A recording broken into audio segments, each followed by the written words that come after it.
Wanted to ask you the body shots. We're out at altitude. It's like 4,200 and something feet. Was that something that you wanted to invest in early? 'Cause it seemed like that was really sapping his energy. Yeah, I mean, he's like 6'5". I'm like 5'4". Hard to reach his face. His body's like right there. I'm like looking at his belly button. But no, yeah, I always try to dig to the body, especially against the fence like I was doing. I was just worried about the tie clinch. He was getting it, so I was like shrugging him off. But yeah, even from distance, I would jab, go to the body, and it looked like it was hurting him. And then I was coming back upstairs. I thought maybe I was going to get the finish at one point. It looked like he was really slowing down. But the guy's a veteran, man. By MMA math, I mean, he armbarred Georges St. Pierre in ADCC. So I have a win over Georges St. Pierre now. And which means I have a win over like all the welterweight goats, you know. Make sure you tell Danaher that you have a win over GSP. Danaher, I was under Danaher for 9 years. No, that's why. Yeah, so he would be like, yeah, it makes sense. No, but you know, the guy's got wins over some really good guys in the UFC. He was on a 7-fight winning streak, I believe, in the UFC. Obviously, he's gotten older. He was on a losing streak. I think his fight against Grant Dawson, he was beating him until he got knocked out literally in the last second. So this is a big win for me, I think. You know, they were booing at me. I mean, Lee was running a lot for me. You know how the crowd is. They want to see you die in there. But a big win over a veteran, and back in the win column, 4 out of 5 fights, you know, I've won. So I think I'm doing all right now. What are you looking at next? I know that there was some talk about Paddy Pimblett possibly. I mean, he called me out after his last fight, I think, right? On whatever, with Karen Bryant, after his last fight. We've been calling each other out for 2 years. Nothing malicious. I really like him, actually. I think he's funny. I think he's great for the sport. You know, he's a character, and I think, you know, he's preaching a good message. And I think between the two of us, especially him with like his 1 million followers, we can, you know, raise a lot of awareness for mental health. He said like his best friend had took his life. My best friend, who was actually a pro fighter, took his life a little over a year ago. But I'm affected by suicide, obviously drug addiction, you know, all sorts of everything has plagued my life. So, yeah, I think between me and him, we could, you know, and he's got like the whole world behind him. You know, he's got Barstool, Dave Portnoy. You know, he sold out America. He threw his money at Liverpool. You know, I'm right here, Dave. You know, I'm from Queens, New York. You know, what the hell? You could have thrown your money at me. But, you know, I think we could all like. I have some people behind me too, man. I have some people that would get behind us.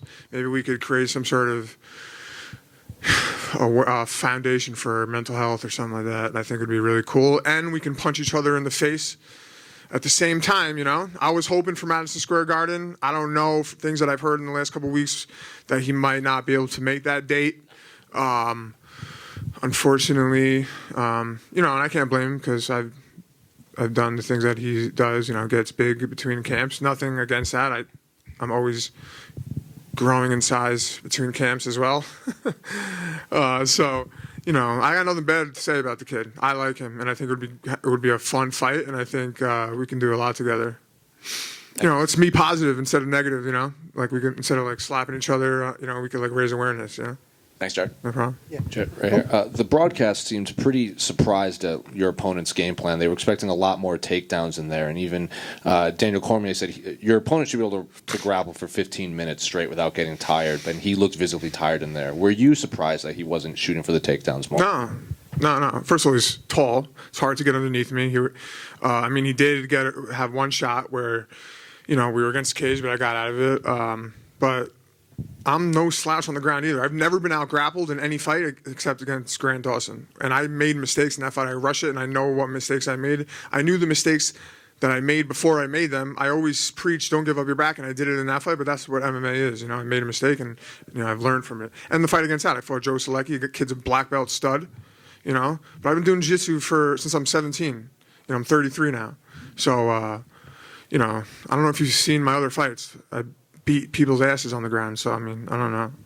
They also seem to think that you were having trouble getting inside his reach because when you would try to close the distance, he would throw that knee up the middle. Was that the case, or were you just trying to figure it out in there? I mean, I was trying to figure it out. I didn't want to get caught. He does a really good step to the side and throws his right hand. He's knocked out a couple people that knocked out Stevie Ray with it. I think he knocked out Kevin Lee with it. So, I mean, and the guy's throwing knees. So the right hand's coming, and you're coming down and low, and he's throwing that knee up the middle, which hit me a couple times. I'm in shape right now, so, I felt it. And he was throwing, the first kick he threw landed right on my liver. His toe was right on my liver. And I'm like, all right, this is going to be a fun night. But he slowed down fast. Luckily, we're in Salt Lake City. I think that might have helped me a little bit. But, dude, I'm in great shape right now. So, I mean, I knew that when I went to the body, it was going to hurt him, and it worked out. Jared over here, just wondering, what do you think of Salt Lake City fighting, the environment? First time UFC's ever been here. What do you think? It's beautiful. I've snowboarded here before, in Park City, Utah. Beautiful state. This is my first time here in the summer. Gorgeous place, little city. I'm from New York, so I'm used to large city life. I'm used to the cold. I'm used to the grime and dirt. But, yeah, beautiful city. We went hiking. We got lost for like 5 hours on Monday. I was like, what are we doing? Literally, we got lost. I'm like, why are we here right now? We walked into a trail for like 2.5 hours, and I'm like, yo, I got a fight on Saturday. And we were going up a hill with rocks. I was slipping. I almost died. My coach, Jason's wearing Vans with no socks on.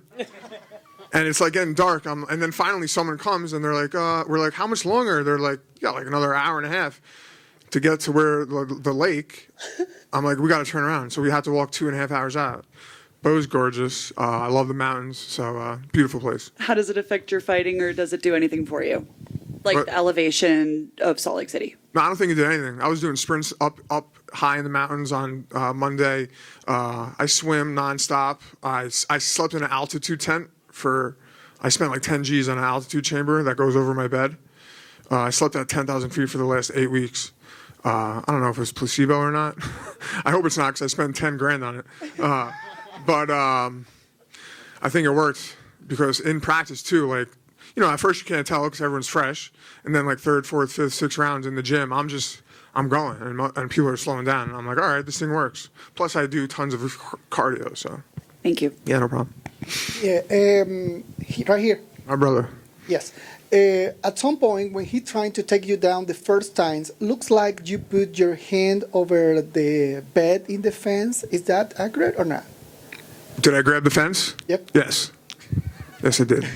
And I got a warning. And Herb Dean was like, yo, you grabbed the fence again, I'm taking a point. And I'm like, all right, cool. I got my warning. This is MMA. He was grabbing my glove at one point, so now we're even. And that's it. It was reaction. And that's what happened, man. I wasn't trying to cheat. Yeah. I think I would have got up anyways, but part of the dynamic of the fight. yeah, I mean, it's just natural, man. How about that kid? He threw the flying knee on the kid on the floor. Yep. Yeah. So It was natural. Something else, he seems pretty tired throughout the fight, even when he was like grabbing your leg. Why you didn't finish the guy at that point? I was punching him in the head like 20. I was just nonstop. I mean, what else could I have done? And I don't know what else I could have done. I punched him in the back of the head like 20 times. So I think Herb was about to stop it, and then he started moving. And there was 10 seconds left in the round. So, I mean, whatever. I tried. It's harder when you're in there, it's a lot harder than it looks from the outside. People are like, why didn't you just knock him out? And I'm like, well, if I could have just knocked him out every time I got in there, I would have, and I would be the best fighter in the world. Correct. But it doesn't work that way. All right, thank you. No problem, bro. Thank you. Hey, Jared. Yo. Congrats on the win, man. Thank you, brother. Good to be here for that. What's next? We're looking for Madison Square Garden. Man, I'm dying to fight there. Maybe get some warm-ups at Renzo Gracie. Man, I trained at Henzo's for like 9 years, four blocks away from. I used to walk past Madison Square Garden every day. I literally have shot. I used to shoot dope in a bathroom right next to Madison Square Garden consistently. Like, I would come off the subway, I would shoot some dope, and I'd go into Henzo's and I'd roll. And that's what I did, man. And that's my city. That's why your cardio was so good. That's it, man. A little heroin. That's what's in my water between rounds. Coach is like, yo, a little heroin? Or I'm like, not too much. I don't want to fall asleep in there. Yeah, you don't notice anything though. You're just like, yeah, I'm here. fighting, and that's it. The rounds go by fast. You just got a win over one of the great jiu-jitsu guys in Brazil. How does it feel? And besides Paddy, anyone else you have in mind? Man, I don't look past anyone. Yeah, Paddy was on my mind because, you know, you hear him. He called me out. Okay, so now it's on my mind because but, getting ready for this fight, I'm like, all right, stop thinking about Paddy and what's in the future. I got to get past Leo Santos first, So I haven't thought about anyone else. And I think everyone knows I'll fight anyone because I have anyone they put in front of me. I always say yes to. I've never said no.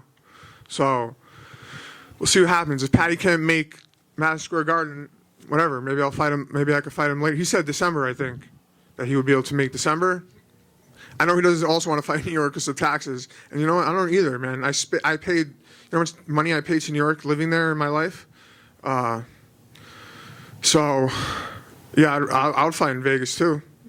I think that's what he said, right? December, Vegas, big card, main event, or main card, whatever they call it. What do they call it? Main card, yeah. Awesome. Thank you, man. Thank you, brother. Thanks, Coach. Flash, congrats on the big win. You just touched on going back, how long you've been in MMA for. What's the secret to the success, and how do you stay relative and healthy and all that good stuff? What's the secret to success? I don't know. Your success. My success? Shit. I'm just too stupid to know when to stop, I think. No, I'm joking. I just try to stay consistent and have faith and work hard, man. That's literally, I'm not tall, I'm not long, I'm not super fast. They call me Flash, I don't know why. I'm not fast, really. I just have to work really hard, and that's what I do. I don't miss practices. I don't skip, I don't cut corners. I always am open-minded. I don't say, that guy doesn't know what he's talking. I try to learn every day and be a student every day, And I try to get better at everything every day, spiritually, mentally, physically, and I watch, I look, and I listen to my coaches, and I feel better now than I ever did. Thank you, sir. And lastly, for me, how important is it to use your platform to speak about certain topics that maybe not too many fighters want to touch on, but you're going to just go full throttle and speak about depression, anxiety, whatever issues that people have, just whether they're fighters or not? It's the only reason, all right, so before, on my interview with MMA Junkie, I was like, I said MMA doesn't do anything for me in the long, fulfillment-wise. I love UFC. I love fighting in the UFC. I love what I've been given. I love to be able to perform for the fans. I love MMA. It's my passion. I love competing. I love training. And thank you to this whole company for everything they've given me. I make a living doing it. I'm doing well. And but it went over a lot of people's heads. I don't know. I guess they're maybe there's a bunch of kids that were responding to me on the interview. But they were like, well, why don't you just quit fighting? You can go do something else. And I'm like, this doesn't. I'm going to fight. I won tonight. I'm going to go home in 3 days. I'm going to say, all right, now what the fuck do I do? What do I do now? I got nothing to work towards. And then I'm going to be texting my manager, hey, get me another fight. And he's going to be like, dude, you just fought 3 days ago. Relax. We'll figure it out, It doesn't give me. That's why you see these champions, they're depressed after. These athletes, they blow all their cash. They're degenerate gamblers. They turn into drug addicts. They get depressed. They end up killing themselves. Because you can't fill the void you're looking to fill with fighting or with football or with money or cars or anything like that. So the only thing that makes me happy is helping people and raising awareness. And then when someone tells me you actually saved my life, and I have a lot of people that tell me that, that's what makes me happy forever. And I can go home and say, wow, I actually did something, I actually helped someone. So when I say that MMA doesn't do anything for me, it's just, it doesn't give me full lifetime fulfillment. And I'm sure you guys understand that, right? Or am I just demented? Okay, cool. Thank you, sir. I appreciate it.